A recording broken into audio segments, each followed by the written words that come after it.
हत्याकांड को नहीं थाना घेराव पहाड़ थाना अनंतपुर प्रभात बेहेरा हत्याकांड को नहीं असंतोष थाना घेराव कले अनंतपुर ग्रामवासी 3 दिन बीती जाइथिले भी मुख्य अभियुक्तों को पाउनी पुलिस आरंभरू 2 जन को अटक रखिथिले भी गिरफ नकरी पुलिस घटना को चापी देबाकू चेष्टा करुछि बोली अभियोग करिसेंती ग्रामवासी। तेबे डीसीपी और एसीपी सह आलोचना परे आंदोलन हटिछि किंतु आंदोलन हटिबा पूर्वरु 3 दिनर डेडलाइन देछंती ग्रामवासी।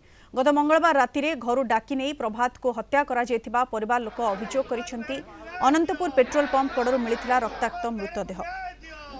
आमे शुणा पाइलु जे आमरी अनंतपुर गाँव गोटे छोट हरिजन पिलाटी को फसई दि जाई अन्य व्यक्ति मानक जो मैंने धरा होते से छाड़ी दि जाऊँगी तारी प्रतिवाद में आम आज थाना घेराव करूँ शांतिपूर्ण आलोचना कलु आलोचना कलापर जदि आमको 3 दिन समय देते 3 दिन समय नदेव ना आम सुफल न पाइलु ताल आम राजरास्ता को ओह्लैबू।